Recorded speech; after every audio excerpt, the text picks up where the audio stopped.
Hi folks, here we are. Welcome to another Tuesday evening, a really cold Tuesday evening down here in the Illawarra. We've had 300 mils of water. It's extremely wet. And come here. Come on then.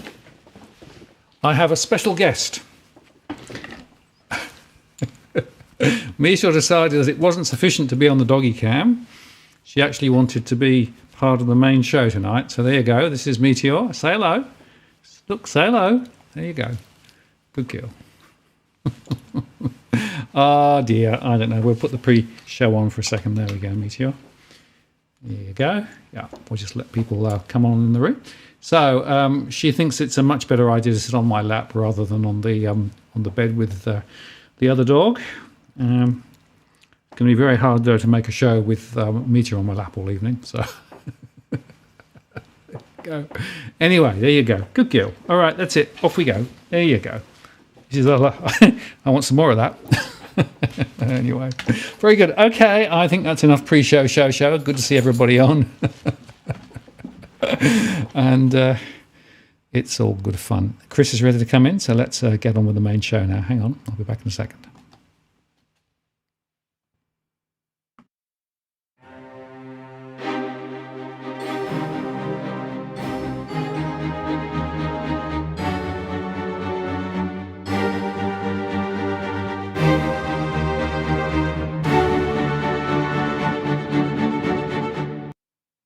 Well, good evening and welcome to this live stream event on the 5th of July 2022. Martin North from Digital Finance Analytics here. Great to have you on board.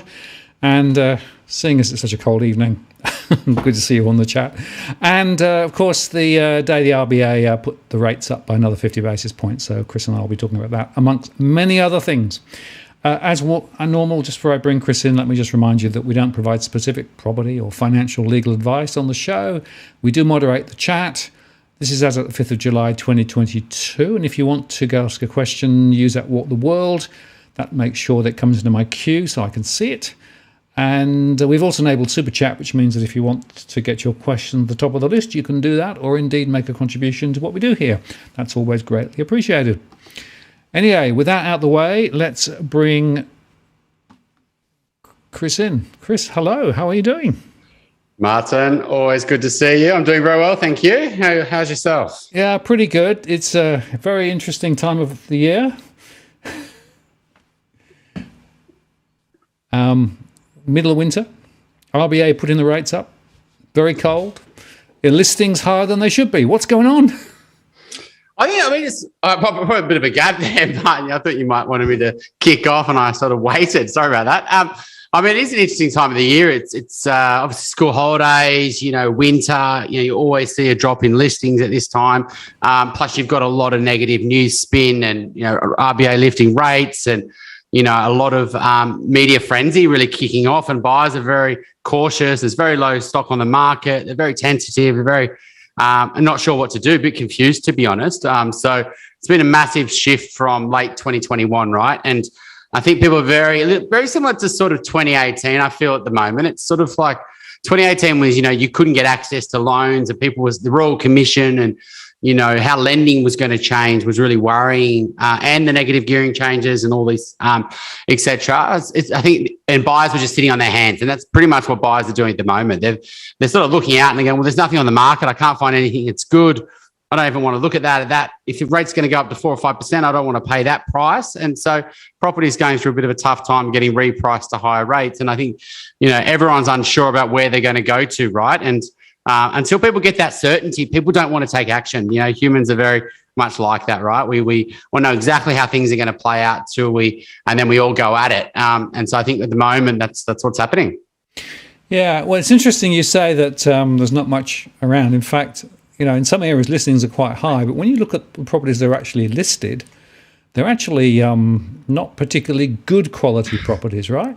So there's a big difference, I think, between the total listings and the good quality listings that are on.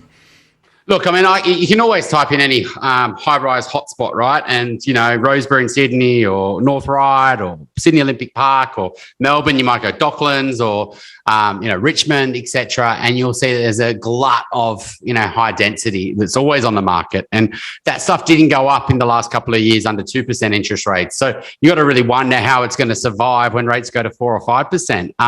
And so, there's listings in some pockets. But then if you might shift it to looking at the housing market in certain pockets around the city, and you look at what's actually on the market, it's the busy roads, it's the dark, it's the weird blocks, it's the weird floor plans, it's the things that have got privacy problems or noise issues or etc. And clients will send us properties and go, well, this is what I'm seeing on the market. It's always average at the moment. It really is. And it's what I'm really saying is be patient. There's no rush right here. There's not a hot moving market where you just get in just because you're worried about future price rises.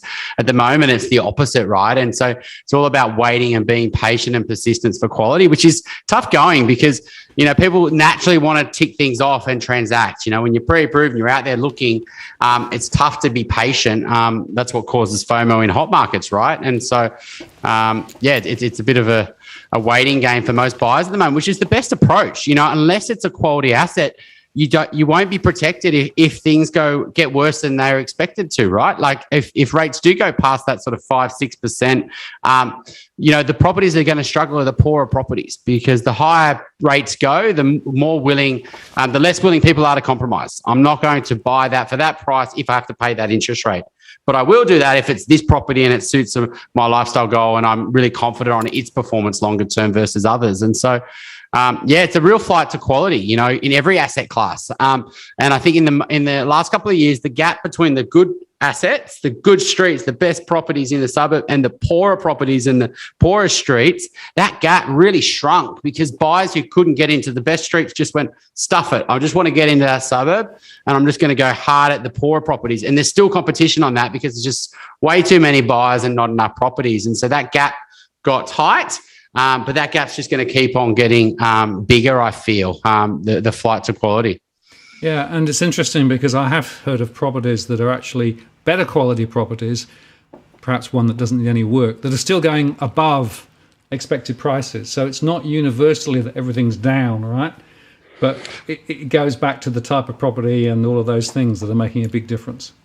Look, they're buyers. There's demographic need, right? There's people who are having families, new couples, migrants from pre-COVID that have now got jobs and that have got savings that want to buy, et cetera, right? So there's always a demographic need. There's a house formation rate. You can look at that over the next 10 years or how many babies are getting born per year. And, they're going to grow up in 20 years' time. So, there is a demographic need that's there. And you also got a lot of people who are in housing that doesn't suit their lifestyle change, they're and they don't want to move to the regions and they're a bit confused around sort of how return to work's going to play out, et cetera. And so absolutely there's buyers there. It's just the buyers right now are going to be very patient and waiting and wanting to sit on their hands until the right property comes on for them. And that's the real chicken and egg because the people in those properties right now, the good assets, are saying, well, why would I sell right now? I'm not going to get the price I would have got last year. Plus, I can't see anything else on the market that I want. And you get this Mexican standoff, very similar to 2018 and early 2019. It was very obvious the market had come down a lot, and we had lots of clients willing to, upgrade into that market, but very few could find good assets at the start of 2019. On reflection, it was a great time to buy. But the difficulty then was finding the assets. And that's going to be the difficulty in the next, year or two. Higher rates isn't going to, correlate to this huge influx of great property on the market. It's just a fallacy. You're going to get a lot of people willing to rush to the exit on poor properties, but to the good assets, people are just going to sit on their hands. And it's the same in the start of COVID. We had clients, coming back from overseas. That's amazing. I'm just going to go be able to buy into the best parts of Sydney and Melbourne and get the best assets because there's going to be this fire sale. And, we were saying, well, the opposite's going to happen. Rates are going to drop. Supply's going to, get really tight and borrowers are going to go at it because of low rates. And that's obviously what happened. And so, it's a very interesting market at the moment and the media are loving it. You've got some very respected commentators, Chris Joy, for example, who basically has called it start to finish, over a decade, talking about big price falls. And you've got to look at that as a median. It's probably going to happen because you're going to see the poor assets that got really inflated because of 2% rates are going to have to get repriced to 4% rates and 5% rates and 6% rates. And so, lots going on. Absolutely. Talk about lots going on. I'm trying to run a show and rub a dog at the same time. It's actually quite complicated. So I apologise if things are a little disjointed, but the reason is I have an extra member of the crew who's very, very interested at the moment in being right in the middle of the shot. So I can't help but allow her to do that. She has me under control. So one of the questions I've got, Chris, the RBA lifted rates today, 50 basis points, right? Yeah. And it was pretty much in line with expectations. And now people are saying, well, there are going to be more rate rises, et cetera, et cetera. I'm interested in borrowing power, right? In other words, given a set of income and other assumptions about a particular situation, how much has borrowing power gone down now relative to where the rates were before they started to rise? And what's the impact as the interest rates go further higher?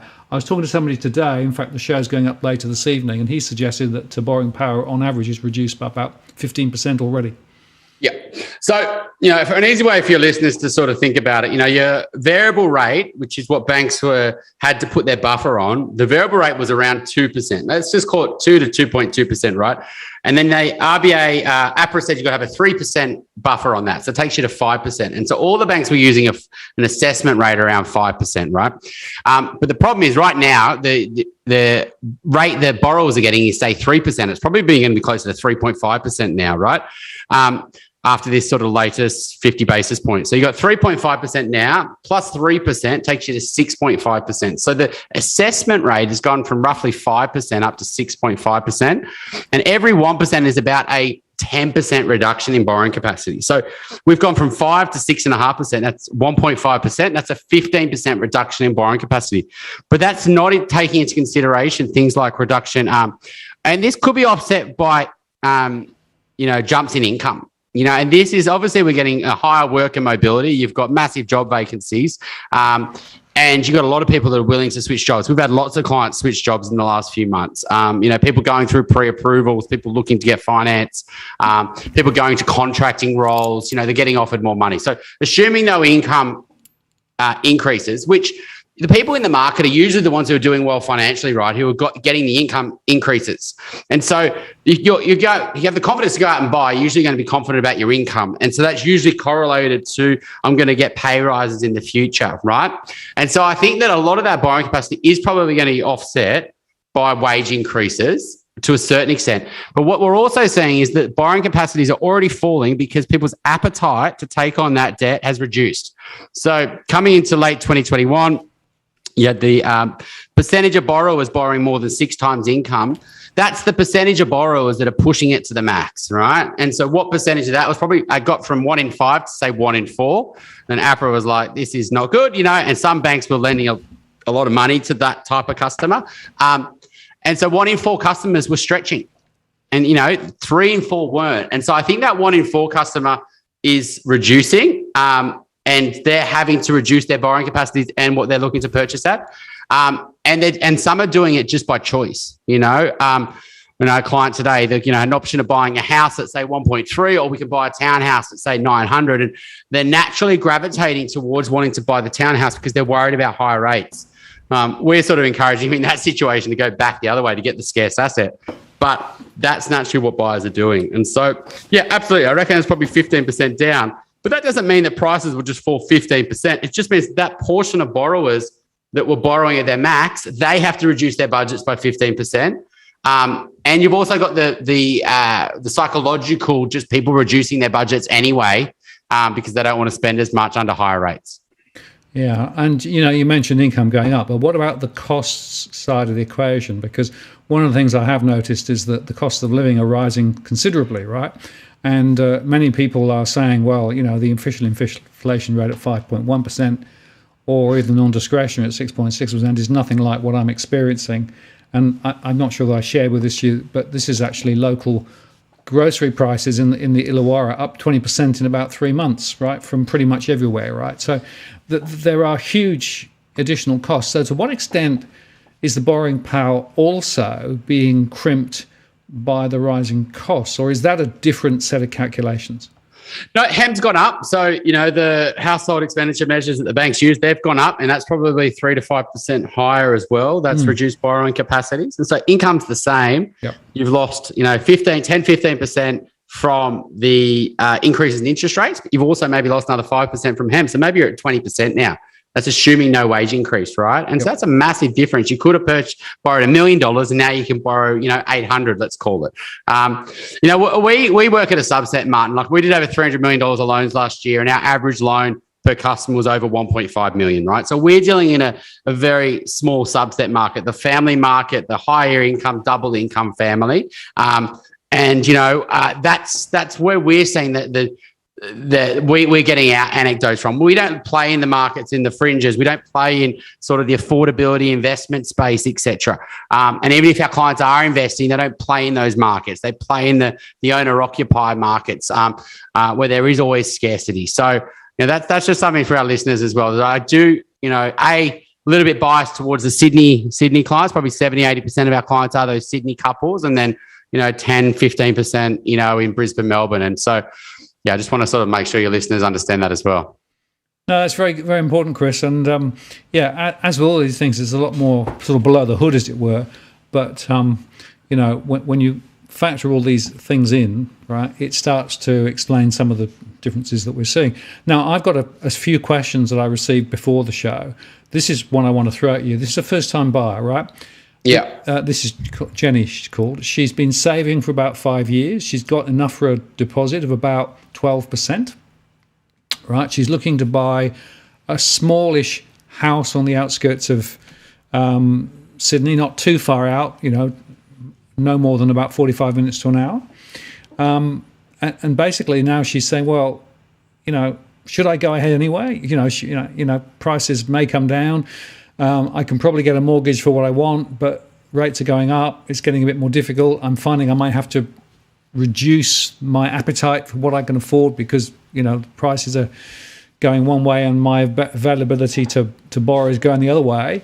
But she's still saying, maybe I should still just pull the trigger. And I don't give advice. So she posed the question to you to say, how would you think about it if she were in that situation? Now, what are the questions that she should be asking herself about whether she should pull the trigger or whether she'd wait? Look, has Jenny got a partner, or is it just Jenny? Solo. Look, it's difficult, right? We do help some single clients, but you've got to put yourself.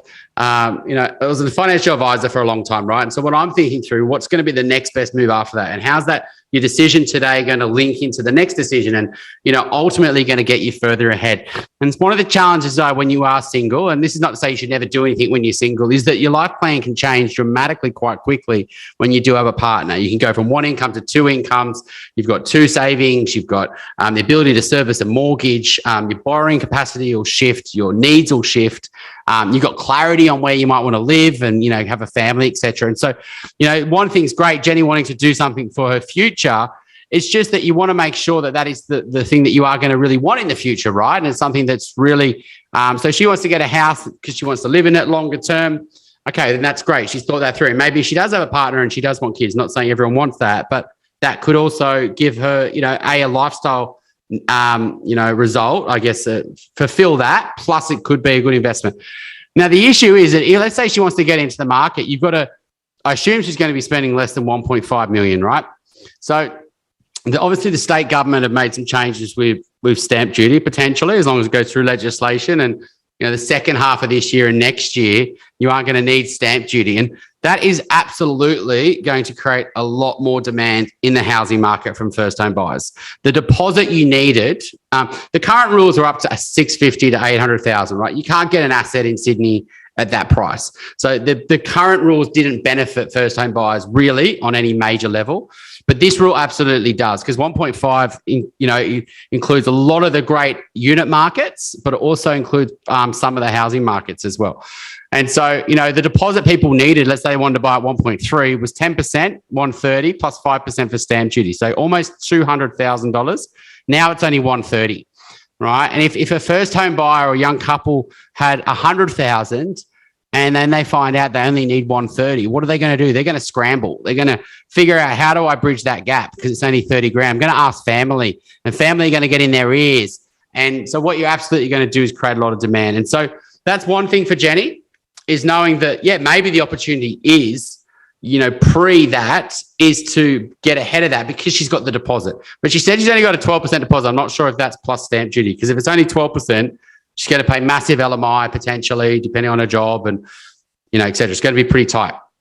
So for Jenny, it also comes down to, looking in those markets, what's happening? Are you seeing a glut of housing on the market? Is days on market sort of really exploding? Are listings, are the quality assets still sitting there? If all these signs are there, then there's no time pressure, right? Then just sit on your hands. It's not till you start to see that real pressure cooker effect. And how many people are going to open homes? And how many people are going to the auctions? And if anything like that. So if I was Jenny, I'd be sitting on my hand until I actually, could get into the better parts of any suburb, into the better streets and the better size of that streets and the best properties in that suburb, and be tracking those. And that's the only ones I would be buying anyway. I wouldn't be buying those being an opportunistic buyer of poor assets. You can do that, but you can only do that when it's real distress. So, the height of 2018 or 2019 downturn, absolutely there was an opportunity to buy the worst properties in the best suburbs. Some of those actually got the best growth. If you ended up selling in the 2021 boom, you could have made more money on poor assets than you could have on good assets in that short time frame. But that's definitely not the market we're in now, I would say. So it hasn't actually, this hasn't played out enough to gamble on poor assets and try to flip them. And so absolutely, that's what I would say to Jenny. Really think through your longer term lifestyle need and what you really want. Because the issue with Jenny, if she then in 3 years' time says, look, I want to move to Melbourne, or, I've got this job opportunity in London, or whatever it is, and she's just got this house and she's paid stamp duty, and then she might want to sell it and pay selling costs. It could just literally be a whole waste of time, especially if prices do fall. You've got potentially up to 10% of transaction costs. And then you've got the stress of trying to sell it. It's not that easy to unwind property decisions. That's what we see. So people go in there and they go, oh, no, it's not actually working. I shouldn't have bought that. Then it's a stress. It's easy to buy, but it's hard to sell, and it's super stressful. And you don't want to lose money, and you get this loss aversion, and you feel like you've made a big mistake, and you stress about it, and you lose sleep. It's really, painful to unwind property decisions versus, you can just sell out of the share market, in a minute. Yeah, well, it's interesting because I went back and said, what's your time frame, right? And that wasn't a question that she'd thought about, which I thought was very interesting, right? Because I'm not sure that people actually think about, well, as you say, transaction costs, 10% or whatever it is. That means that you've got to be thinking 5 to 10 years. Oh, absolutely. Not 1 to 2 and even years, in these, right? Yeah, in these markets, absolutely. Yeah. When you're now, you want to be thinking really, long time. You don't want to be saying what's going to make money in the next 2 or 3 years. Absolutely, because the risk of that going wrong is way more than probably getting it right because of the transaction costs. Yeah. And so, if Jenny's thinking 3 years, absolutely. You need much longer time frames. That's why I always say, you want to match it up to your longer term lifestyle need, because this client, for example, this morning, they're wanting to buy this townhouse, and I'm like, what's the runway realistically for this? And they're like, 3-4 years, and, the kids and stuff like that. So look, then you're going to get yourself straight back to the same position you're in now. You're frustrated there's not enough good houses on the market. They are likely to hold their value more because there's not many on the market. And in 3 or 4 years' time, that's what you want to go and buy. And then you've got an asset. There is actually quite a lot of those in that market. And then you've got to pay transaction costs. And so the runway is a really good question, Martin. So I agree with you. Yeah, it's one of those that people sometimes don't think about, right? The other thing I asked her was, how good is your cash flows? I mean, not what your cash flow is, but do you know what your cash flow is, right? So do you know what your likely future cash flow will be once you bought the property? So, for example, have you included things like costs of maintenance, costs of the council tax, the local authority tax, those sorts of things, the insurance, Because I think buyers are already doing it with the interest rates. The biggest cost rates, right? I mean, you can go insurance and things like that. I mean, it adds up, absolutely, especially if you buy, it's a big risk when you're buying a property if you don't do a building and pest, right? I just think it's crazy. People take the ones from the real estate agent or they don't do it at all. And that's potentially opening yourself up to massive costs. It could be sunk costs, just fixing things that are going to add zero money, but you're going to have to fund them. Otherwise, things with the roof or the footings or whatever, right? And so absolutely people be way too optimistic when they buy a property and don't do a great building and pest and don't think that through. And so that could be a big issue for Jenny here is, absolutely. She just doesn't do that. She gets all these costs. She starts to wipe out her cash flow. She gets really stressed. And then she has to sell in 2 years' time, and then she crystallizes a big loss. Absolutely, all buyers are already coming to us, and when we're doing a pre-approval, we're saying, look, current rates of X is this, but if rates go to 4 or rates go to 4.5 or rates go to 5, this is how much your repayments will be. And I think all the buyers out in the marketplace are doing that today. You'd have to be pretty not switching on or reading any news, and no buyer's doing that, right? When you're making your biggest financial decisions, you're not being aware of what's happening to rates, right? So I think buyers are already, so a lot of the 4 or 5% is getting priced into prices already. The borrowing capacity reductions isn't getting priced in, but I do think it is in some extent because people are reducing their budgets already. And so, yeah. And again, I have to underscore, it's not a simple decision, right? And that never is, unfortunately, with these big decisions. So that's why it's worth just taking the time to unpick it. Now, Matt actually asked this question a couple of times, and I'll put it up now. So, Chris, he's talking about median house prices in Vancouver, which is down about 25% in 3 months. Our property market is often compared as being similar to Canada's because we're commodity-based as well. So I suppose the implicit question in his mind is it likely that we might see falls of similar amounts in some areas of the market in Australia? Yeah, I mean, you can compare across countries and across property markets, but and you could say that one's more like that one, etc. Absolutely, and you're going to see that, the danger of getting wrapped up in this first level thinking, and this is nothing against Matt, but in median prices, firstly, or what's happening in the Australian property market. What are you doing, Matt? Like, where are you buying? What's your situation? What's your savings? Like, what's your plan longer term? Right, that market may not be falling 25%. And you might, if you want to go and buy a high-rise apartment, or you want to buy in a house and land package, or you want to buy a townhouse in the outer suburbs, or you want to buy a busy road in the middle and outer rings, etc. Absolutely, you could see these price falls, but and you will also see medians fall because a bigger percentage of poorer properties are going to sell. If you're in a good asset right now in the best streets, you sit. I was chatting to an agent earlier this week and we were having this discussion. He's saying, look, I can get the poorer stuff. I can get listings there. I can find buyers that are willing to just cash in and get out because they know they're not great assets and they know they're going to take a long time to recover. But if I go and try to get the best properties in the suburb right now, everyone just says, I'm just going to stay here.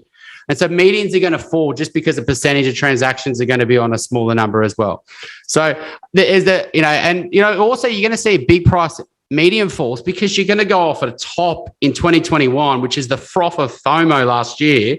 That's already gone. We're already seeing in the premium markets in Sydney, that's 10, 15% has already gone. But you're saying that's off the peak in 2021 when a small number of transactions on low listings and people going gung-ho, that's the top and that's real falls. Well, it's only for the people who transacted, that small number of people who are experiencing those falls. Everyone else, well, it's just really a potential price. And so, I think you're going to see big reductions in medians if you're going to go off the top of the market from last year, because some of those prices were huge and there's a small number of properties that transacted and some markets are going to get absolutely smashed by more than 25, but some markets will hold their value, absolutely. Yeah, and it's worth just saying that the Vancouver situation with money laundering is one of the most significant levers there. We know there's money laundering in Australia as well. They haven't passed legislation. They should have about 20-odd years ago, and that's another factor that's playing out too. Tony Lecantro, good to see you in the chat. Thanks for the super chat. And his 6 top in order for housing correction: Vancouver, Sydney, Auckland, Toronto, Melbourne, and Budapest. Eva and everyone, and Cookie. And Tony is on next week. So it's a precursor to Tony Lacandro's show next week, which I think will be a very interesting conversation more broadly about the whole investment environment. So thanks for the super chat, Chris, and great to see you on the show tonight. And I'm sure people will be throwing you questions ahead of time as well as on the show next week. So thanks for that. Okay. I mean, I guess that's with the housing crash as well. It's like if you want to draw a line back and say, the price was this, and then prices have fallen 25%. You could be right, it's finally fallen 25%, but has that fallen 25% from when you first started saying things are going to crash? And the reality is it might have fallen 25% from the top of last year, which may just wiped out the growth of 2021. And so I think people get very excited about the idea of this housing crash and correction, but all you're basically saying is a small subset of the market is getting repriced based back to where those properties that sold in 2021 are now actually a bit cheaper. Yeah. And it's just like the property porn. I'm obsessed with the story of housing prices crash. But when you actually look at it on an individual basis, what does it really mean? What does it really mean? Well, it means those buyers who bought in 2021 are experiencing a bit of financial pain, but only if they bought after, say, April, because that's when prices went down. So it's those small buyers, and it's only which ones of those actually are feeling a lot more pain than others. And so I think that the numbers sound huge, but it's all artificial, right? It's not like the housing market's worth $10 trillion, but $2 trillion of debt. Well, it's $8 trillion of net equity there that maybe drops to 7 or 6. It's big numbers, but you got to wipe off the growth of the last few years. Absolutely. No, that's exactly right. And I guess the other point there is that I always say to people, you only need one person to buy the property right later. So actually what the value is always an interesting question, right? Because there are still some properties that are selling for considerably higher than you might expect as well. So that's another factor just to bear in mind. Is your property that you're looking at one which could actually attract another buyer later? Right? Because quite often, some of them that you buy, you think, oh, hang on, I like it, but what about other people? Will they like it too? Absolutely. So we're always looking at the negatives. So clients will send us properties, which they did today, and one on the beaches, for example, he sent us a couple and said, what do you think of this property? And it's like, well, it's a triangle block, right? It's not a great block. And, you got half your backyard here, half your backyard there, and, your kid runs over that side. How are you going to see them, right, et cetera? So absolutely, you've always got to think, well, what doesn't suit me, but what are most buyers going to want? What are most buyers not going to like about this? What compromises are they not going to want to make, In a hot market, they make massive compromises. It's got stairs, it's dark, it's south-facing. I just want to get in cold markets. They say, well, I'm just going to keep waiting. I do like the house, actually. It's a nice house, but I don't like the street. Or, it is quite dark, et cetera. So you've really got to understand what are the compromises that anyone's going to make buying the property and try to minimize those as much as possible. It is a big problem that people get themselves into. It doesn't matter if it's a good investment, I'm going to live in it, etc. Well, absolutely, no, you are going to live in it, and then you're going to try to sell it one day. And then when you go and sell it, then it's going to matter. And that's going to be potentially 5 or 10 or 15 years down the line. And then you're going to realize the opportunity cost that of buying something that you wanted to live in really is, because you would have actually wanted to live in a great asset. That's the thing. You could have the best of both worlds. Live in a great property that's great to live in, plus get a great investment. If you were just a bit more patient, or you're a bit more picky. So hopefully that helps. Absolutely, yeah. No, it's a very important and tricky way up, I guess. Ray asked this question: what does Chris think about issues around building and mortgages when building costs are more and take longer, meaning the more costs before occupancy, which of course is a big issue at the moment with builders falling over and with supply chains disrupting the cost of materials like steel being double and of course labour costs much higher? So we've definitely seen some big issues. We've seen clients who are trying to do builds not even be able to get contracts, get cost plus contracts, can't get fixed price contracts. We've seen clients with fixed price contracts that are builders are saying, I don't want to do the work anymore, and have walked away from jobs. We've seen a lot of our clients who are thinking about builds really struggle. Like even one today, they were going to do a build. They've got architect plans. They've lodged their DA, but a property's come on that's a finished product. And it's just it feels like a safer bet. So they don't want to do the build. They're just going to upgrade. And so, yeah, I think a lot of that stuff is going to probably play out over time. A lot of people will put their build plans on hold.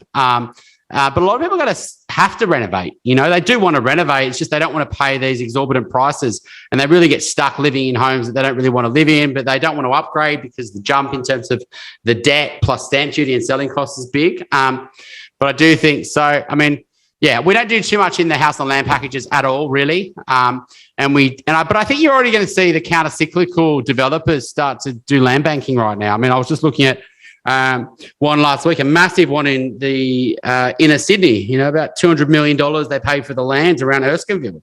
I think it's a couple of thousand apartments that they're sort of land banking. You've seen a lot of the big developers land bank, farms on the fringes of capital cities. And so I think they're confident that the long-term demand's there. But yeah, we're experiencing it more on our clients doing builds and the ones that are trying to get fixed price contracts and can't in the capital cities. And if they do get it, then they're exorbitant. We had one that was a $1.1 million build. They got another quote and it was 1.7. So it completely blew out their whole plan. And they're going to have issues with valuations because last year they didn't have, even if you spent a bit of money on a build, the val come to get the construction loan was still coming in really good.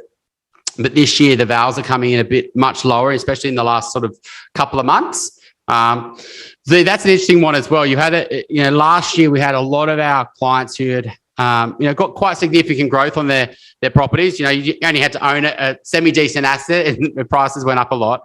And a lot of our clients actually locked in those growths. So they went and got equity loans up to 80%. They put the money in offset accounts. We had a lot of clients in sort of banking, etc. And knowing that if markets do cool off, A, they're not going to be able to borrow that money again because of the val, but B, it's going to be much harder because banks are going to get restrictive around cash out. And C, it sometimes takes time, to actually go and get that money if you want to invest it into the markets, et cetera. And so, val's becoming an issue for cash out as well, plus banks are getting tightened up. Yeah, very interesting. And, the challenge with trying to work out what the price will really be, I was talking to somebody today who's actually got a, in theory, fixed price package, homeland package, right? But now they've come back and have put the price up. And it's not in Queensland. In Queensland, they've ruled you can't do it. But in New South Wales, evidently you can for this particular one. So they're now looking at how they're going to find an extra $50,000 to $60,000 that they didn't know they needed. Look, it's the only option for a builder. I'm going to probably put myself in the builder's shoes here and say, it's great if you had this. Do you really want the property to be built? Yep. Okay. Do you want the builder to go bust? No. Okay. Well, then the builder's not going to do all this work and lose money, right? Yep. And so otherwise you're going to see builders go bust. And then it doesn't put anyone in a good position. So I think it is going to have to get renegotiated, a lot of these contracts, because there's no argument. Materials have gone through the roof and wages and getting staff's difficult, right? And then you've got all the issues with, rain delays and all these sort of things. And so, I feel for the builders at the moment, the developers in this space, because they have been running on tight margins. A lot of them bought work at the start of 2020 and 2021. Maybe they shouldn't have, right? Maybe they shouldn't have, just try to buy work as much as they did. But they were very fearful, like lots of other businesses. And it's really backfired on them and, sending them under. So it's a very touchy subject for a lot of builders at the moment. Well, it's a profits boom, isn't it, for a lot of them? So they're just very, very busy and not making any money. So, but obviously the other side of it is, well, you did your sums on one set of assumptions and suddenly the assumptions have changed. The banks are now less willing to up the mortgage that they might have made because the things we discussed earlier on. Yep. So people are getting caught, and unfortunately with longer time frames as well, they've also got longer expenses than they expected through the build process. So it's not a very comfortable situation for any of those parties, unfortunately. Yeah, we get the clients come to us after they hear about us some way, and then we had this client last week, and he's got a house in Sydney, and he's gone to one guy, and he's broker, and they've sent him to another property guy. Next, he's got these 2 house and land packages, in the outskirts of Newcastle. I grew up in Newcastle, I know it well. And one's near Cessnock and one's near Maitland, and they're new land subdivisions. They're both taken ages to get released. He's paid deposits down on them both. So he hasn't got the land yet, but he's committed, right? He's got a contract and he's paid a deposit, and he's just having to sit on this decision. He's trying to get out of it. He can't. And it's super stressful. So you got investors who have unfortunately been taken down that path by spruikers as well, who are feeling with this pain as much as, maybe not as much as first-time buyers, but absolutely they exist as well. And they call me Bruce, likes the doggy. Well, yeah, I'm glad. It's all part of the scenery here, the old dog. She comes up, goes down, and she's got the idea now that she gets more attention. She comes and makes a fuss rather than goes and sit on the mat. So they're very good. Now, Chris, I've got this question from earlier on. This is from Pete. So he owns 2 high-rise apartments in a block in North Ryde. Okay, he bought them in 2017. Okay, 2 investment properties. He's looked at the situation where the value is now no higher than it was back in 2017, so no capital growth. Right. One of them is full. One is with a rental client, but not great rent. The other one's empty, and he's not actually re-letting it. And it's the big dilemma for a property investor, right? Do they cut their losses? How does he unpick that in the current situation? Look, I mean, it's a bit of an obvious one, right? Like, why hasn't it gone up? Well, he did buy in the boom. We've got clients in this situation. Client came to me years ago, and they bought a place in Ryde, and they came to me and they bought it off the plan. I said, look, you guys need to get out of this. This is not going to end well. They paid $870 for it. I said, look, do everything you can to get out of the contract. And the problem is a lot of the contracts are watertight and they don't allow sales pre-settlement. But sometimes you can get out. And we have had clients on-sell them, especially when they've been spooked it through a company and they threaten that they're going to, do a bit of bad review, etc. So, but yeah, let's say that in this situation, the client's val came in at $780. They bought it for $870. They ended up having a guarantor loan through families, and they lost all their savings. And their loan is still bigger than what they paid, than what it's worth. They're stuck. They've got 2 kids there. They're now in this apartment. They want to upgrade, but they can't save. They can't save fast enough to get out of the negative equity. And so they're stuck. And so they'd love to sell. This is one of the things that don't get talked about. Like, they would love to get out of there. They know it's not a great investment. They don't want to be there.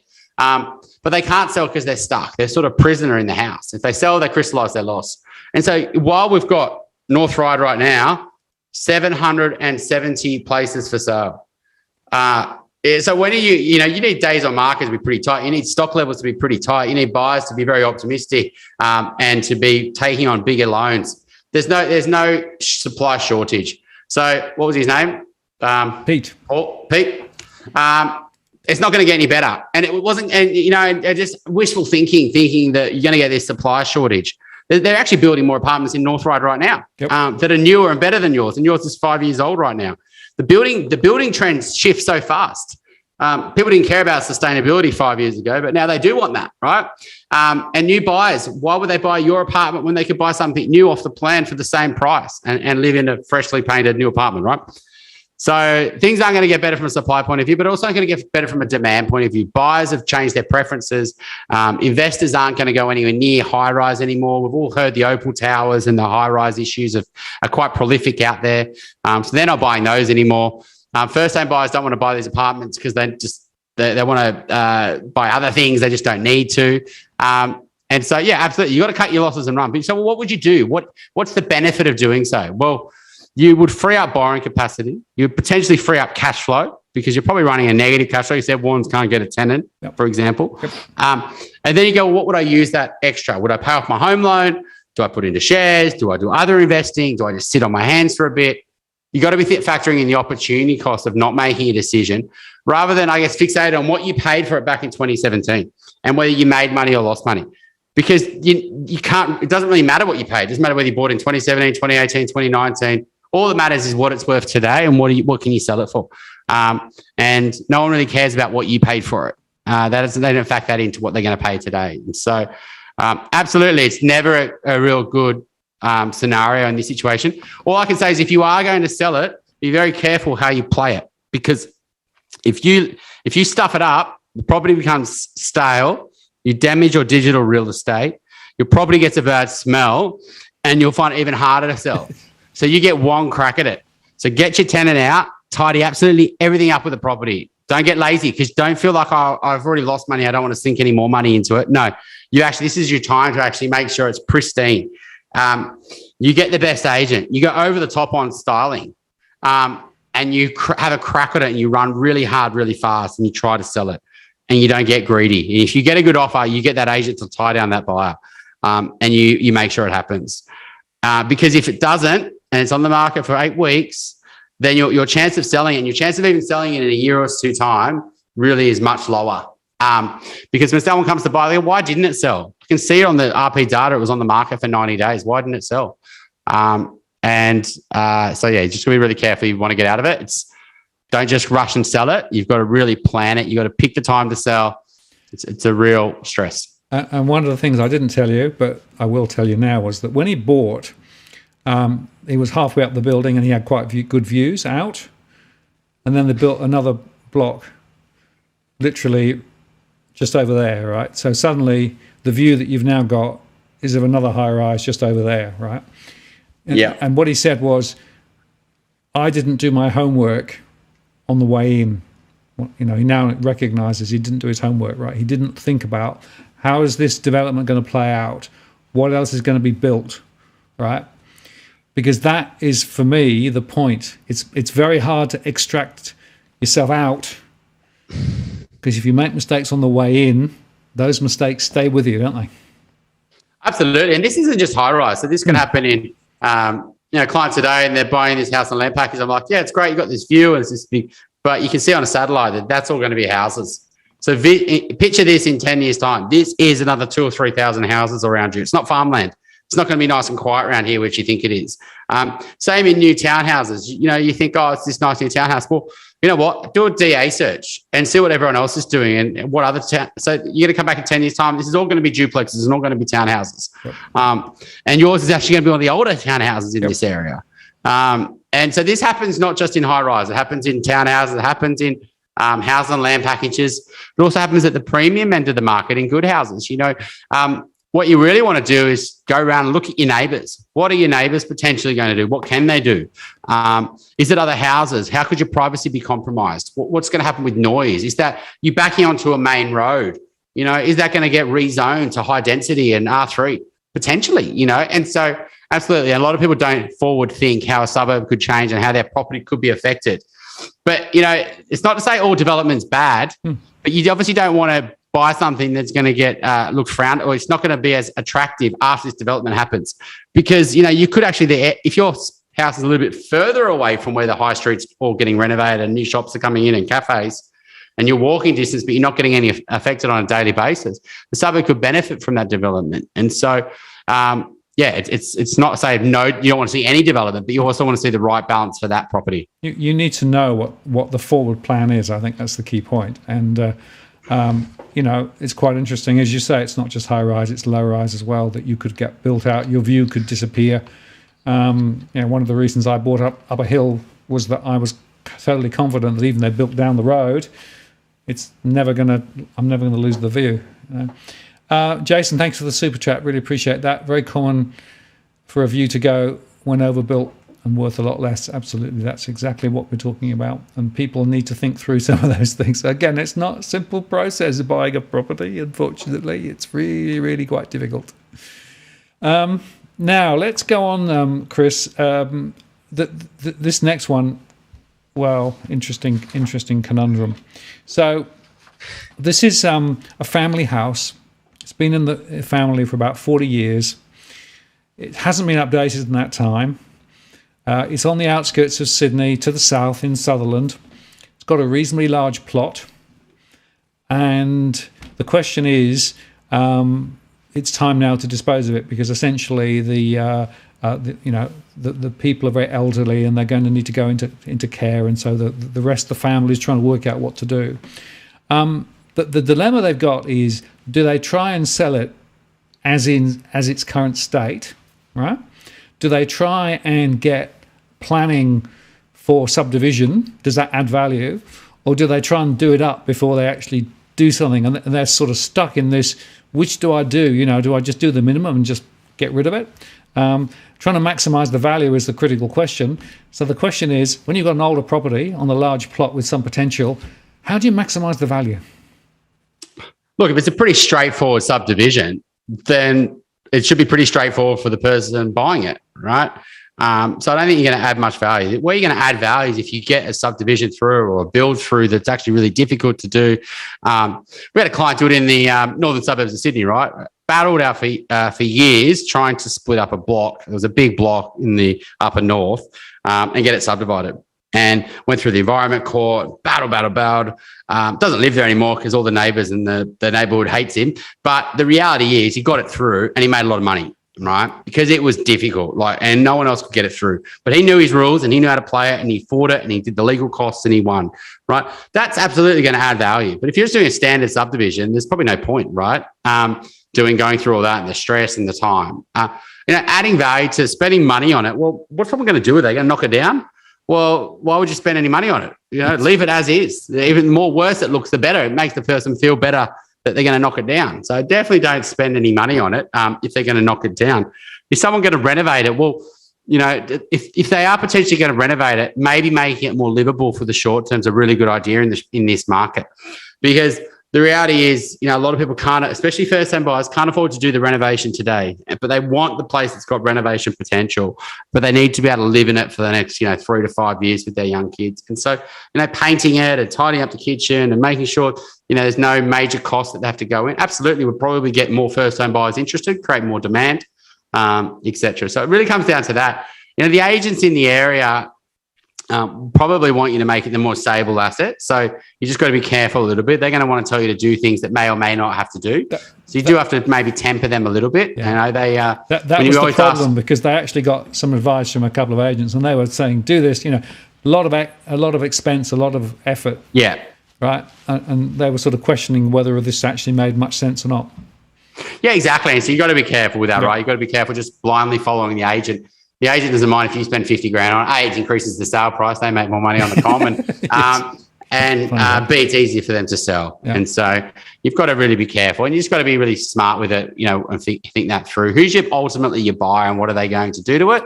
And if it is someone who's going to live in it and renovate it, I actually think you're probably better off to do those things because for you, it might be 20, 30 grand that they can then borrow 80% on. So for them, it's only an extra $6,000. If they pay an extra 30, you spend 30 and they pay extra 30. Well, they only have to pay 6 because they borrow 80% of that from the bank. And so, and they probably can't afford to buy it plus spend 30 grand on it. And so for them, they're going to look at it and go, well, we need to spend 30 grand on it from day zero. We haven't got enough money for that. So you lose buyers. And so, that sort of would be my advice there within reason. Yeah, no, I think makes a lot of sense. Certainly my immediate reaction was be careful because you can end up throwing a lot of money in the wrong places, right? On a scheme that may not actually pay back, right? That's the problem. Yeah, I remember we were going to buy a few years ago in Melbourne and I was in love with it, right? And it looked presented really well and it was a good street. It was really good, family home for us in the future. And I thought, this is great. And we did a building and pest on it. And there was issues absolutely everywhere in the roof and the floor and the walls. And you couldn't tell when you were there. And so, it's one of the things, you definitely want to make sure it looks good to present. But if it's got lots and lots of problems with them, then there's no point even trying to fix them because, you're just, unfortunately, you might even find buyers. That's the thing with the property market, right? It is buyer beware. And it's completely unregulated. And so you just got to be, know that a lot of buyers won't do their due diligence. And that's the reality. Exactly right. No, very good. Are you up for another question? I hope you don't mind. These are just the ones. Fire them away. Okay, all right. Okay, this is somebody living over in Perth, right? They're in one of these new estates to the north of Perth, actually. Yep. It's not really gone up in value much since they bought it. Okay, it's one of these on a relatively small plot, about 300 squares. And they are now really out of space. So the question that they're trying to figure out is, do they try and buy the one next door and sort of knock through, right, because it's on the market?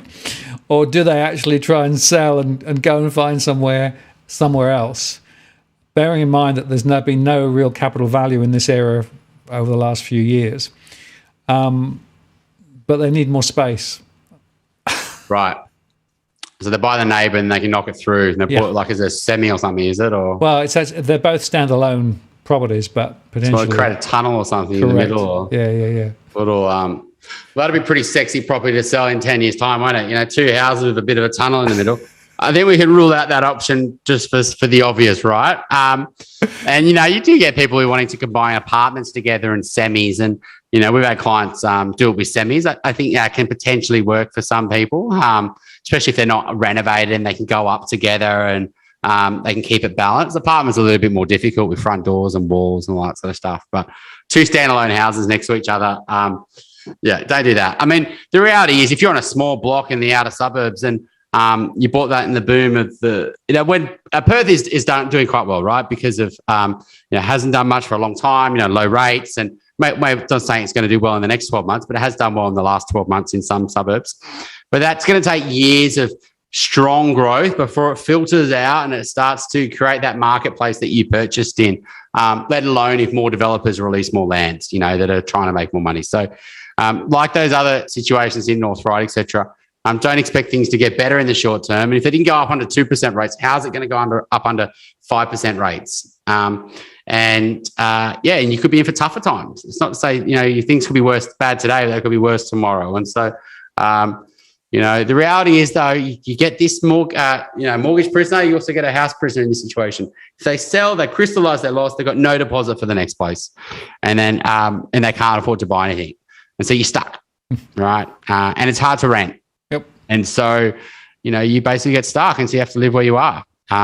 And so that's the reality. This is some of the social consequences of people when they make a property decision, eyes wide closed, I guess, and they get spooked it by house and land packages, by, off the plan. Yep. These are real lives that get affected years down and create massive social problems and family issues and all these sort of things that pop out. It's why I'm so passionate about, trying to stop people going down this route. Because, we see all those problems years down the line when they come to us and say, I did that decision, I regret it, I've lost sleep over it, and especially when one part of the family does the financial decision and they make a big mistake, it's hard to move on, right? The other person, especially if you're losing hundreds of thousands of dollars and maybe you're only earning $50,000 or $60,000 a year after tax, your willingness to work starts to drop, doesn't it, right? When you've just lost 200 grand on a bad property decision. And so, bit of a rant. And the sort of but the point I want to come to, again, it's another example. If you make the wrong decision on day one, and then you try and retrofit later a solution that's suboptimal, you actually ending up digging a bigger hole for yourself, right? So that's why it's so important to make the right decisions the first time around. Look, my favourite saying in property though is it should be hard to buy. Right? If it's easy to buy, that's glaring obvious. It's probably going to be hard to sell.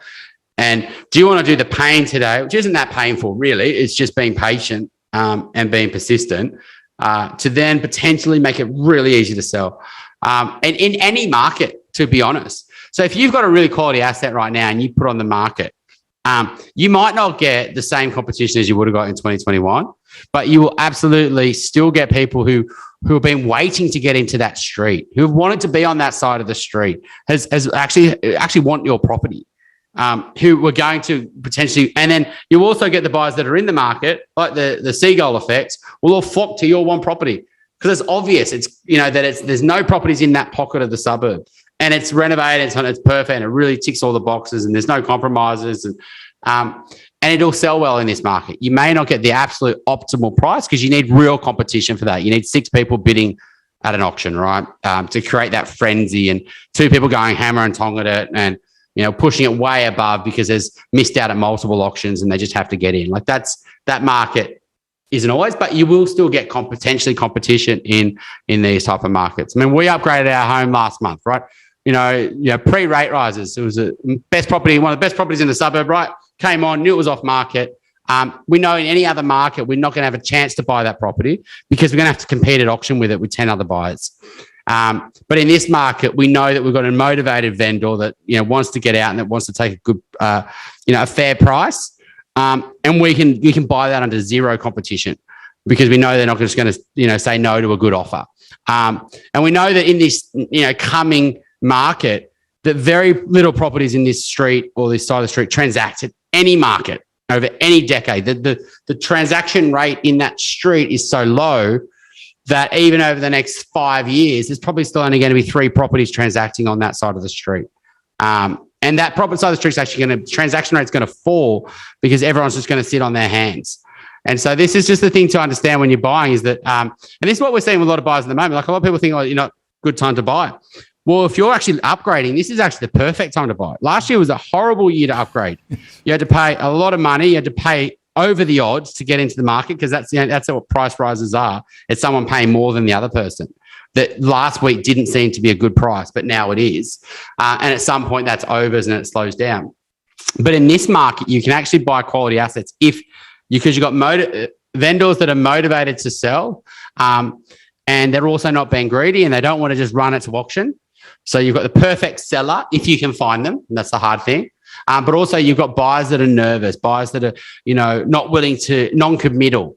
And so if you could be the buyer that makes a strong offer, knowing that it's a quality asset and a seller that's just willing to take a fair price, you can actually make an upgrade happen. But last year it was really hard because you had to go to auction and pay overs. And you had heaps of competition. You had zero control. And so we actually think that this not this next 6 months potentially, but, at some point, though, the sentiment shifts and buyers start saying, you know what, I'm going to get on with things. Rates are only going to stabilize around this point. We've got a demographic need. We can afford it. We're doing well financially. We really just want to. And then all of a sudden you start to see some support to the marketplace. And then you start to see buyers start buying, a bit of competition, and then more buyers will come in. Now, I'm not saying that's going to happen tomorrow, but at some point peak fear goes and we start moving into another cycle. Now, it's not expecting rates of growth to be anywhere near like they are in the last 30 years, right? Those sort of tailwinds aren't there. But that's not to say that there's still not going to be growth because you're still going to potentially see scarcity, income growth in certain suburbs and competition and the wealth effect and capitalism and all these sort of things. And so hopefully that answers the question a bit more broadly. Absolutely. No, it's good. Now, here's one from, there you go, on the floods. So how many houses in Sydney are longer saleable due to the floods? And it's a broader question, I think, too. We've built on floodplains for years, right? And now we're really coming home to roost. And I guess the question is, once you've been flooded out 2, 3 or 4 times, do you cut your losses? Can you cut your losses? What does this tell us about the trajectory of prices and properties in those flood-prone areas? So, are people going to be a bit more nervous around floods or fires, when they've in recent memory? Absolutely. And so people are going to want to buy in these areas at the same price when there's a fear that this could happen. And let alone is there going to potentially, be less properties that are available for sale, people, tradies, all these sort of things. So, yeah, absolutely. All you're really basically saying is there's less properties that potentially could, or less farms that could get cut up for house and land packages. And so you're going to see a supply restriction and less release of land, which could potentially be better for some of the properties that are still out there that aren't in flood zones. And so, yeah, it's interesting, right? So in Brisbane, right, like you would say that the areas that are flooding, right, now they're less desirable. So what happens is buyers don't want to buy in those suburbs. The buyers shift to the suburbs that aren't going to flood. Yep. And people in those suburbs are less likely to leave, so less listings happen, but you create more competition. So the seesaw shifts, and all of a sudden you've got high prices in suburbs that aren't flooding, right?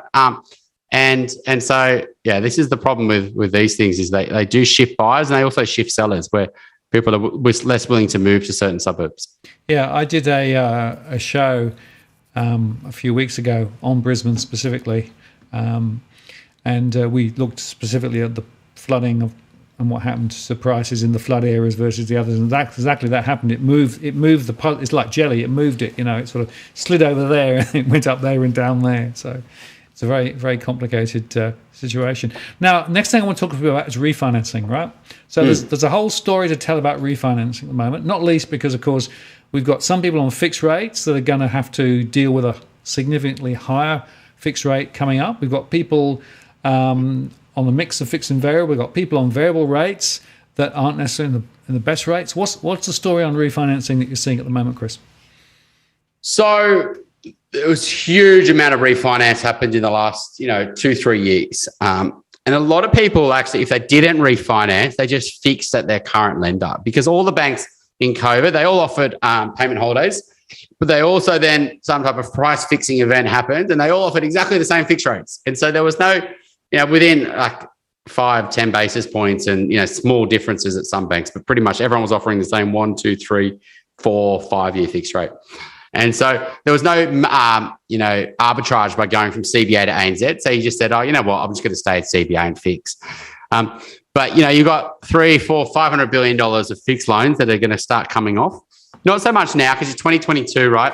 All the good fixed rates probably happened like late 2020, going into 2021. So you had, more people fix, some people fix for a year and two, but a lot of people fix for 3 and 4 years. And so in 2023, 2024, absolutely, you got all these people coming off fixed rates that potentially may move to a very high variable rate, but either way, they're going to get a letter and notified, and they're going to go out to the marketplace. You've also got the loyalty tax, right? Which, if your listeners don't know, basically new customers get better deals than existing customers. The way that the banks make money is they play on your apathy. They know that you're going to get lazy and you're going to watch Netflix and you're not going to want to refinance your home loan. It's now easier than ever to refinance your home loan because all the banks have gone digital. Digital signing of loan docs, the collection of documents is much easier. ID is much easier. You don't have to go to the branch anymore, etc. So it's easier than ever to refinance. It's not that expensive to refinance. It's actually free because all the banks are offering cashback. ANZ came out with a great idea to offer a cashback a few years ago. Now everyone has to offer a cashback to win you as a customer. So ANZ completely screwed over themselves and all the other banks. So there's huge cashbacks, but there's ridiculous pricing happening. All the banks aren't getting loan book growth. You've got places, CBA doing all right, for example, but ANZ are really struggling. NAB are doing really good at the moment. Westpac have got lots of issues but they're still getting growth. But then you've got places like, Macquarie in particular, who have got, are getting and digital banks and small lenders are getting a decent market share. And so the banks all know they're going into this lower growth period because of lower transactions, right? Less loan book growth, but also they're going to have to fight for their existing customers to keep them, and they're going to offer them better deals. But if they want to win new customers, they're going to have to offer crazy deals.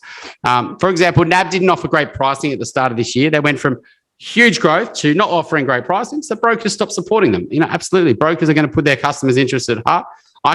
You can't sell a bank that's not that competitive, right? There's no benefit in doing so. You're just shooting yourself in the foot as brokers. And so and brokers are writing, I think it was 70% of loans in the last quarter or 6 months or something.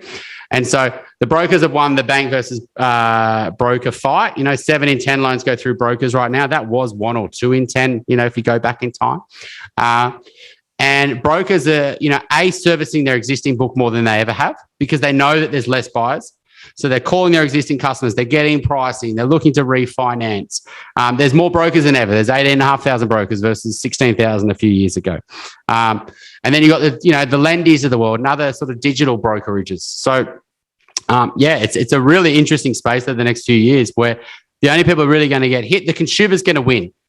Because you're going to go, yes, you're going to pay a higher mortgage rate because rates are going up, but you're going to get a much bigger discount on that mortgage rate and wipe out a lot of the rate increases. You could be talking a good discount a few years ago might have been 1.5, but now it might be 2.3. It might be 80 basis points under what you were the best deal you could have got 2 or 3 years ago. It's huge how much new customers are getting versus existing customers. And banks are also offering amazing retention at the moment. If you decide to leave or you offer lodge a discharge, you'll probably get a call. You'll probably get offered to match any other deal in the marketplace. You'll probably get offered a cashback to stay with no obligation to actually stay. You could leave in 3 months and take your cash back. It's a real fight for the banks to maintain profitability when all the customers are looking for a better deal. And when we go into a period of rate increases, are you more likely to refinance when rates are going up or rates going down? Absolutely when rates are going up because you're actually feeling pain. People are motivated by pain, not pleasure, more so. And so when they see their mortgage page jump and they go, I've got to factor in for that. Oh, can we actually refinance and reduce our mortgage? Can we extend our loan term? Can we do cash out? And so there's more, motivation there for borrowers. And so, and it's actually becoming a 12-month game at the moment, which is crazy. And it's just not. right. It's not profitable for the banks if people switch every 1 year, let alone if they switch every 3 or 4 years. And it's actually becoming in the consumer's best interest to almost refinance every 12 months because you can get yourself a much better deal every 12 months, assuming you're not fixed. So, yeah, that's the refinance game at the moment. Yeah, and just to underscore, it amazes me just how many people don't get the best rate they could get, right? Either because there's apathy or because, I don't understand. But in this current environment, it is a very easy way of actually solving some of this rate rise problem, isn't it? Because almost certainly... Absolutely. It's the first thing you should be doing. Absolutely, and you could easily save yourself 50, 60, 70 basis points. Pretty much any borrower out there that's got a loan more than 12 months would save that if they're not fixed. And so you can't be whinging about rates going up if you can't be bothered to do a refinance application. Spot on. And so that's right. The other thing is, like, all the banks are doing this, thing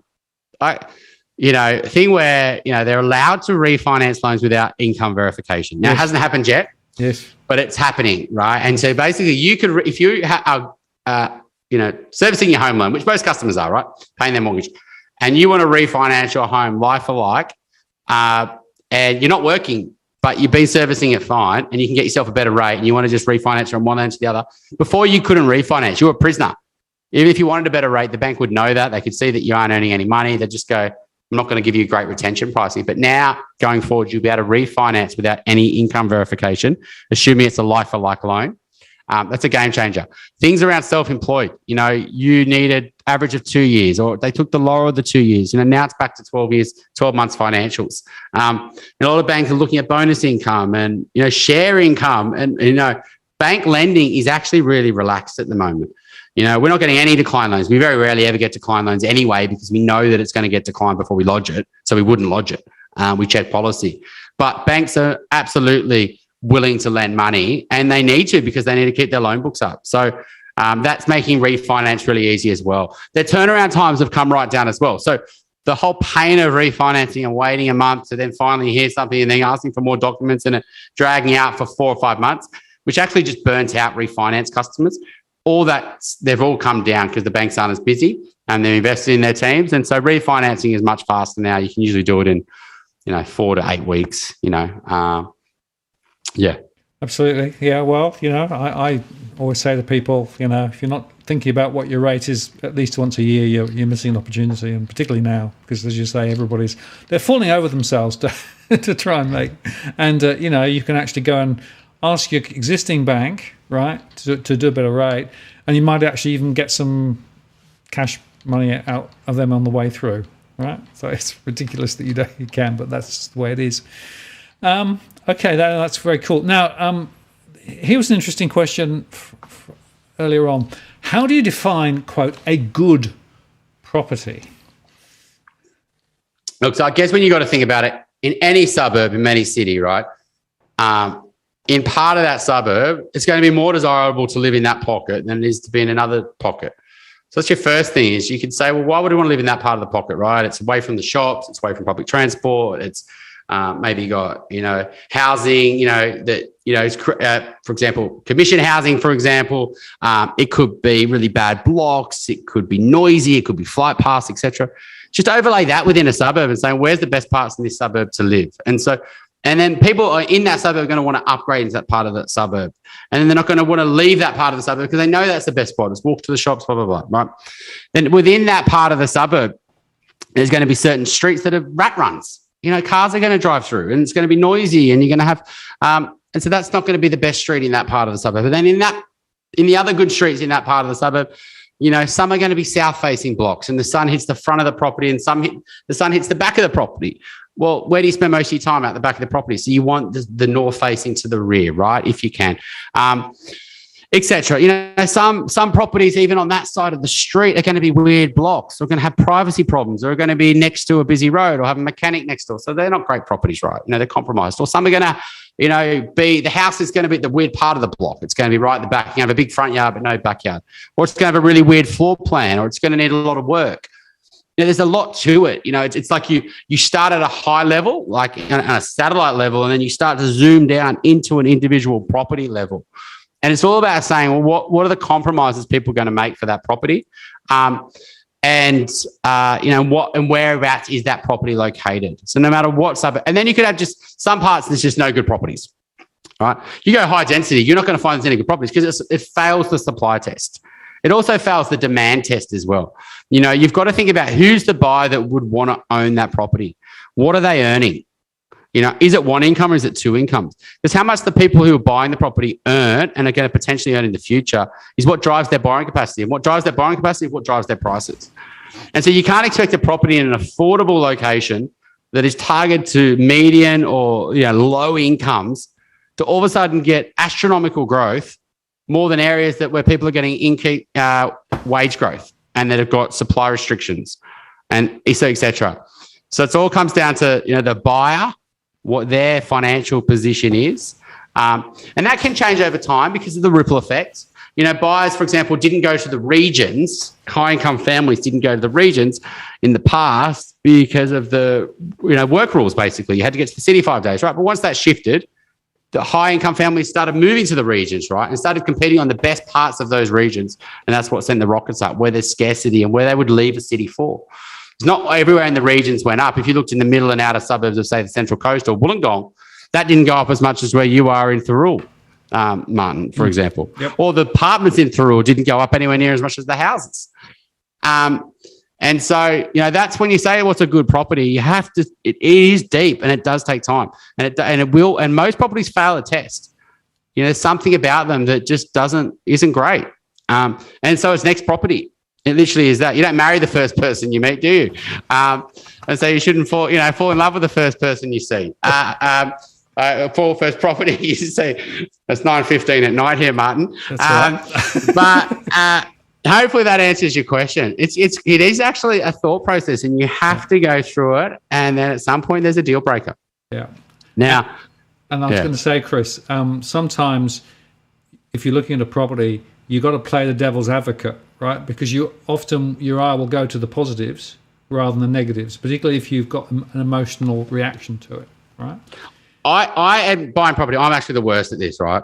I see the positives, all right? When I meet my clients, I see the negatives, right? I want to see the things that go wrong. Yeah. When I'm out buying there, I'm falling in love with it. I'm thinking about the envisage, what we could do to the place, etc., and trying to overlook things. And that's what most buyers do, especially when you've been in the marketplace for a little bit of time.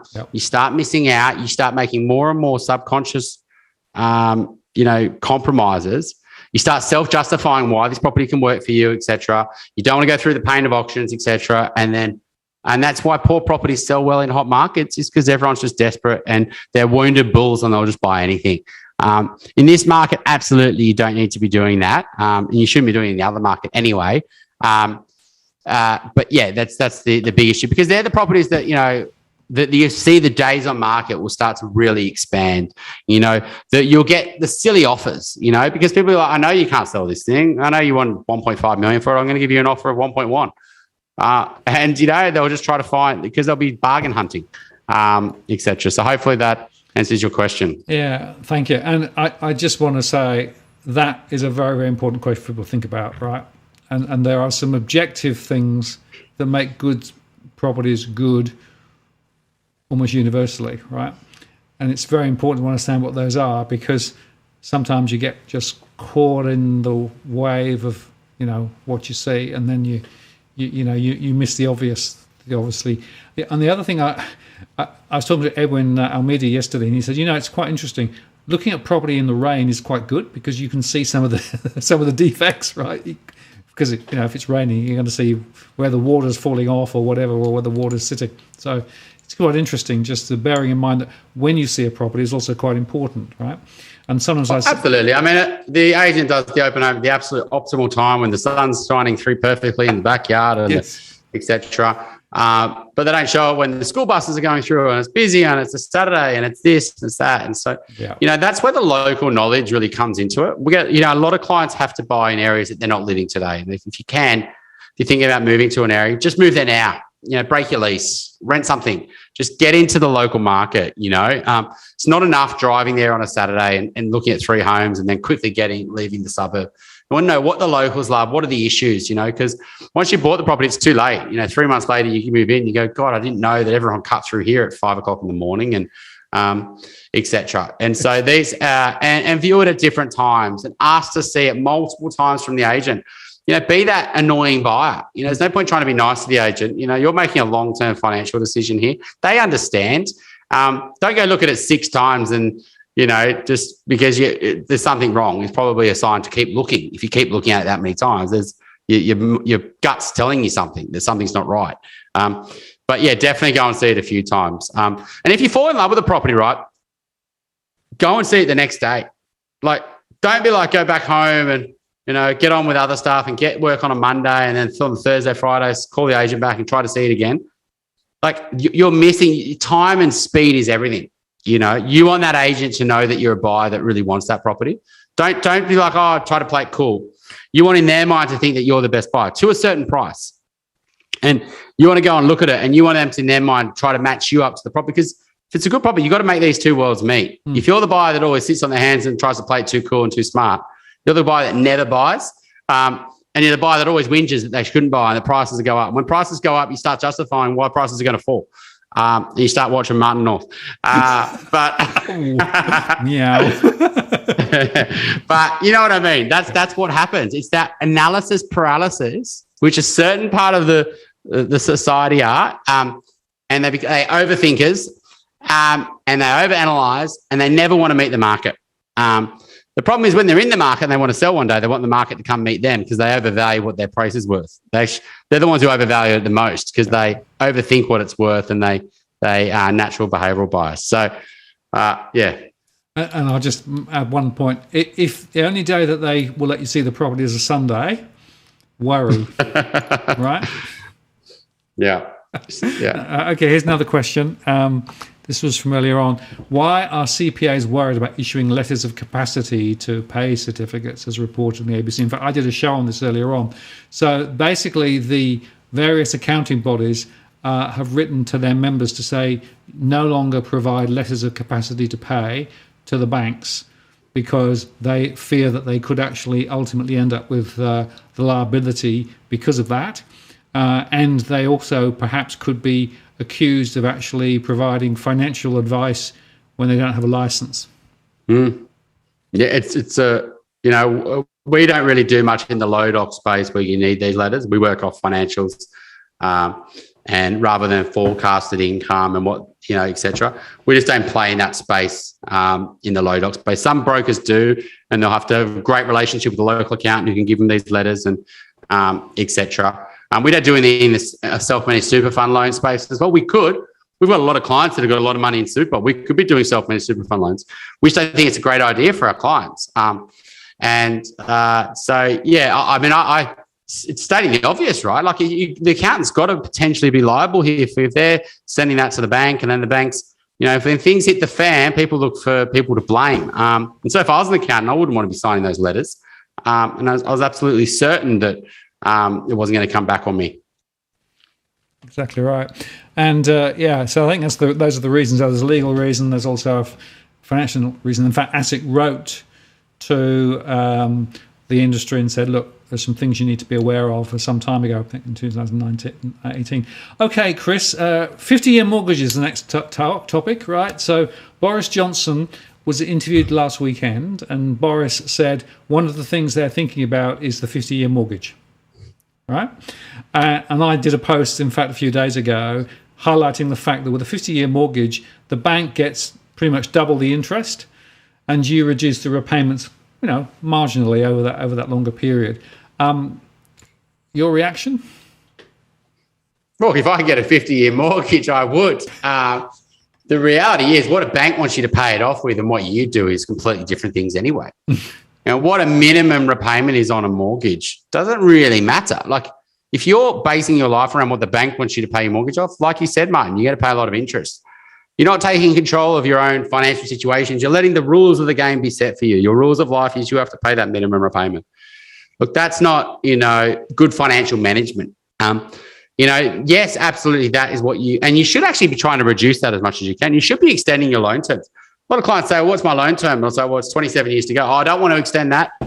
So, well, if you do extend it, you reduce your minimum repayment and you build up more money in offset accounts, which gives you more buffers. from a financial management point, if you're actually already good with your money, you're already paying your mortgage off much faster than that. And so extending a long mortgage loan terms is good for you as a borrower. Is it great for the property market? Absolutely not, right? Because you increase how much people can borrow. A lot of people only pay the minimum repayment. You can see how much people have in arrears. That means they're not paying their minimum repayment, right? They've got no money in offset accounts. They are spending every dollar. We all know the stats in society, what percentage, it's a lot. And so absolutely all you would see in that situation is an increase to consumer spending and a reduction to consumer debt. Yep. Household debt, really, in terms of how much people pay off. Or pass it to the next generation, right? So absolutely. But 50 million mortgages happen today. Yeah. Yep. So, if you get a 30-year mortgage when you're 30, you're 60, and then you refinance that mortgage when you're 50 for another 30 years, which you can do right now. You can even do it when you're 60. That is a 50-year mortgage. Yep. And so, they happen today. They exist. It's just, and it actually makes good sense. If you know what you're doing, what you're doing with your finances and you know how to use offset accounts, I would actually argue that, you actually want to slow down how you pay your mortgage off as long as you keep that money in the offset account, because you become asset rich and you also become cash rich. And it actually makes sense to release equity and put that money in offset accounts if you haven't got sticky fingers. I think that's the really important point. If you can actually keep the money there and not use it, right? The danger is you end up spending it, right, because you got it. And then that falls apart. Absolutely right. And so there's some clients that you look at their spending on a month-to-month basis, and they earn it's not about how much money you earn, it's how much money you spend. And they spend a lot of money and they never have money, and no matter what they earn, they spend it. Absolutely. They're the worst person. And they actually, this one, recently we were giving him advice. So this is what you should do and blah, blah, blah. And he said to us, look, I can't do that. I know myself. Yes. I've got to put restrictions on myself. I've got to, reduce my loan term. I cannot give us that money. I know what I'm like. We're going to go on holidays and we're going to a wedding, etc. So absolutely, it comes down to personal control. But you could argue that, the people who do know how to do things, you're basically saying you can't do that. Well, you're basically saying the people, you're sort of discriminating against the people who are good with their finances. And so I think my view is, as long as people have been able to think through the pros and the cons, and that they are comfortable that they can control it, it's not a problem. What I see, unfortunately, again and again, is that people effectively end up trying to do both, right, and end up then with a huge pile of debt that they can't manage, and then they get into terrible trouble. And unfortunately, the most simple way of solving it is to pay the debt down quicker rather than slower. Oh, absolutely, right? Like you still want to pay your debt down, but you just want to pay it down by saving a certain amount in the offset account. Now, people listening to your show, Martin, aren't typically going to be the people who are at that end of the spectrum, right? That's probably true, because they know that I think that debt is a bad thing, and debt will exactly. And so they're going to be doing this stuff. And if we're going to be doing this education, we should be doing it in certain other communities, for example. Yeah, fair enough. Yes. But the reality is, the people who are a bit switched on with their finances should be doing these things. Yep. You should be refinancing, you should be releasing, should be extending your loan terms, should be using offset accounts, should be investing, should be, etc. Not what idealistic what you think should happen to society doesn't mean that's how you should behave your own sort of personal finances. If you're not going to take control of your own finances, who is? You aren't going to make these big decisions. So it's all about sort of personal responsibility. That's a good idea, isn't it? Yeah. Yeah. Okay, last question for the night. This is from Cookie Boy. Going back to the land tax. Chris's thoughts on New South Wales Taunt land tax announcement for first home buyers, right? For or against it, but it's up to 1.5 million. Does it really make much difference? Cookie, I know you're a big fan of Martin North on the show. Look, I'm conflicted on this one. Look, anything that encourages more demand without solving the underlying issues of housing unaffordability and understanding the issues around land release and developer tax and lots and lots of things, right? There's issues with the housing. This is just completely a demand push. Look, are the people who are being pushed out of the housing market the worst first-home buyers, and have they got a big disadvantage? And absolutely. Is the stamp duty a good tax? Is it fair to be paying 5% of a purchase price in stamp duty? Probably not. And so I do think it is good in terms of, I think it is fairer for first home buyers who are paying more than ever for property, and encouraging them to get more into home ownership and less in the state government coffers. So it's more wins to but what you are absolutely going to do is create higher prices. And that's going to be more than the stamp duty. So you're not getting a free kick here, first home buyers. What it is allowing you to do is buy sooner, because it's easier to save 120 grand than it is to save 180 grand, which is a big gap. It's massive, right? And the reason I say that is I'm talking properties, 1.2 to 1.5 million. And, this is where you're going to see a real demand push in, bigger, older apartments in housing markets that are in that price point, sub 1.5, 1.2. So maybe Central Coast, down near where you are, Martin. That's a perfect market for, first home buyers looking to relocate and buy houses. And so, yeah, absolutely, you will see. And also because people feel like they're so close to it, they'll create more because they're like, oh, wow, actually, I can actually do it now. This is exactly what happened with low rates and these 5% deposit home schools. You just create all this demand. So I'm really conflicted with it. I do think it's got a little bit of a right balance. I don't think it's for investors. I don't think it's for upgraders. And there is a limit on it. It's not saying, people buying their first home at 3 mil can get it, etc. So there is but it is high enough. Like if it was at $1 million, it would have still been a bit of like, well, who are you really helping? So I think it's the sort of right level. But yeah, obviously I'm conflicted. It's really a demand play. It's bringing forward future demands today, and it's impacting the demand of tomorrow, which will be a lot more than 5%. So it's not really solving the underlying issue, is it at all? It's sort of absolutely messing around the edge.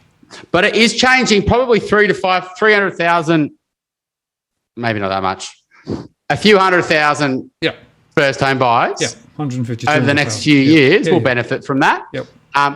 It is probably a right time to make that decision. Like you're not doing this at the heat of the market. You are doing it in a market that is a bit more depressed. And you can see first home buyer rate is actually dropping. Investors have had we're still seeing, a real strong with investors late last year. And we're seeing a lot of investors coming into the market this year. Because we've got the type of clientele that are doing well financially, right? Who have got strong trajectory, who've got good borrowing capacities, who have got lots of equity. And so what they're doing is saying, well, now I'm going to go and buy an investment property. And I'm not worried about higher rates. Interest only is really easy to get nowadays. Rents are going up. I can service that cash flow. I've got negative gearing. I've got a 40-50% tax deduction, etc. I'm confident over the next 5 years I can hold that asset. And so, yeah, hopefully, yeah, it's a really conflicted. From a broking point of view, it's great, right? So a lot of people say, it's what of course it's going to say is a mortgage broker. Well, no, I'm not putting what's in my interest at the forefront here. I'm putting what's interested the bigger picture. And so absolutely, for the broking industry, they love it. Yeah. Right. Thank you, Chris. Now, one very last subsequent question from Michael. Just is it a best practice to keep additional funds in an offset account or pay down the variable loans as quickly as possible? I think the answer is it depends, right? It depends on your financial capability and your ability to be able to not spend it. Well, if you pay down a variable loan, Martin, you could probably pull the money out on redraw. Right. So, whether you could, there is a psychological thing, right? Like if my loan gets paid down, I don't want to take it, right? I don't want to do that. It's a bad thing to do. Whereas to take money out of the offset account, it's a little bit easier to justify it to yourself. So you could argue that behavioural difference. I mean, really, technically, you would put it in the offset account. Best practice would be that. The best financial outcome for you, high liquidity and the same amount of interest. And so you can't argue with it. The reality is it comes down to your human behaviour then changes things. If you psychologically can cope with having money in your account and not touching it, fine. If you can't, if you know it's going to burn a hole in your pocket or your wallet, it's probably not the right solution. Yeah. Then make sure you go to bank with can't do redraw. You just convince yourself. Like you'll justify yourself. Yeah. That's what people make. And so there are things you can do to stop yourself, right? So lose your internet banking details. You can always reset it if you have to, right? Don't have a card on your offset account. Don't do your day-to-day banking at the bank that you've got your mortgage at. Yeah. Like set up a direct debit for your mortgage repayment to come out of your offset account. And so you don't actually even see this happen. Like I've got banking across different banks, but I don't do my day-to-day banking, right, at the same banks where I've got mortgages. And if I do, I would just say to the bank, deactivate my home loan on my internet banking. I don't want to see my home loan. I don't want to see my offset account. Even if you're at the bank of that bank, you can easily do that. And then what you do is in your pay, the day that you get paid, you've got two choices. If you really want to get technical with behavioral finance, you get work to pay a certain amount into one account and you get work to pay a certain amount into another account. So let's say you get $10,000 a month, right? You get work to pay $6,000 into your mortgage offset account and you get paid $4,000 into your day-to-day banking account. And technically what you should then do is pay $2,000 out of that into a fixed cost account straight away. So all of a sudden your 10 grand has already reduced down to 2 grand in your day-to-day spending account. And if you want to get technical after that, then you could break it down to weekly payments to force yourself to spend within weekly amounts. But that's how you manage your spending, because you're not getting paid 10 grand a month. When you think you're getting paid 10 grand a month, you spend like you're earning $10,000 a month. You're not. You're earning $2,000 a month. So when you spend $100 on a dinner, you're spending $100 out of $2,000 a month. That's 5% of your monthly spend on that dinner. Is it worth it? But if you think I'm spending $100 out of a $10,000 a month income, that's 1%. It doesn't matter. But what you're not factoring in is all those other fixed costs, what you're trying to do with your saving goals, paying off your mortgage. And so that's the biggest behavioral thing you can do is cut your income down to the level and see that going to an account and then live off that. Yep. And then automate everything else. It's and you can do that with a mortgage offset. And then you come back in a year's time, then you go to a bank and you refinance and you just leave that money in the offset. Don't get sticky fingers. But yeah. Chris, is a very good point. Thank you. And that's a wonderful way to end the show. The point is there are simple things that you can do to change your behaviors, right? And control. And this is about control and management, I think, more than anything else. And that's one of the reasons why I'm quite keen to have these sorts of conversations with you. Thank you so much. Really appreciate your time. If people want to find out more about what you do, where do they go? Jump on, follow us on LinkedIn. I post a bit on that when I can be motivated. Chris Bates, or just check out our website, wealthful.com.au, wealth and FUL. And yeah, we're obviously mortgage brokers. We help, higher income, double income young families. And so if you're in that boat, we'd love to hear from you. Great, Chris. Thank you very much for your time. And we'll do it again soon, I'm sure. And I'm sure by the time we do it again, the markets will have changed again.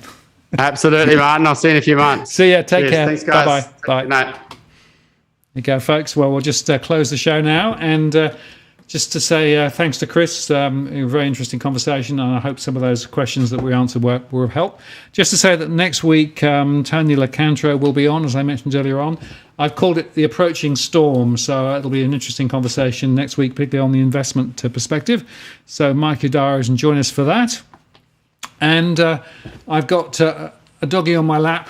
Oh, there you go. Say goodnight. There we go. Say goodnight. There we go. There we go. Yes, good girl. There we go. So that's doggy Cam. The other doggy has gone away. So there you go. Thank you very much for spending some time with us. I hope you enjoyed it. Hope to see you next week and check our other shows during the week. And take care, keep well, and keep dry. This is Martin North from Digital Finance Analytics signing off. Cheerio.